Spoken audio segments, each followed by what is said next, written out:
ह्या पिसासाठी 50 किलोमीटर लांब जायला पण तयार आहे. मग काय, आखाडीला मी आणि माझा मित्र रोहन गेलो देवीखिंडीला. जाताना थोडा थोडा पाऊस येत होता आणि गजगजीत आभाळ आलत.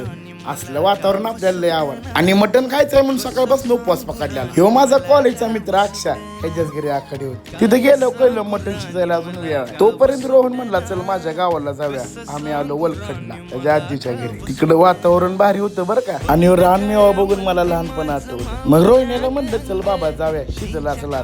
गाडीला स्टार्टर मारला आणि गेलो डायरेक्ट देवीखिंडी. एवढी सगळी गर्दी बघून म्हणलं आता मटण संपलं का काय. तेवढ्यात अक्षयनं आम्हाला स्पेशल रूम मध्ये नेलं आणि गेल्या जेवणाचं ताटच वाट. काय तो रस्सा, काय ती भाकरी, काय तो कांदा, एकदम क्वालिटी. आणि तेवढ्यात दोघं चुक्क्याच्या 4 वाट्या आणल्या. आणि मग ज्यासाठी एवढ्या लांब आल तू ती काम चालू केलं. परत म्हणलं भाकरी कुच करून खाल्ली पाहिजे, त्याशिवाय काही मन भरणारच नाही. तेवढ्या अक्षयचा भाऊ बिर्याणीची पाठीच घेऊन आला. बिर्याणी खाऊन तर मन तृप्त झालं. मग बाकीची पंगत आली आणि बसली जेवायला. पायाला मुंगे असतोपर्यंत दोघांनी गजगजीत खाल्लं. कवा नवा ती रोहन 20 रुपये खर्चून मला स्प्राईट पाहिजे. मग ब्लॉग आवडला असला तर कमेंट करून तुम्ही मला खुश करा.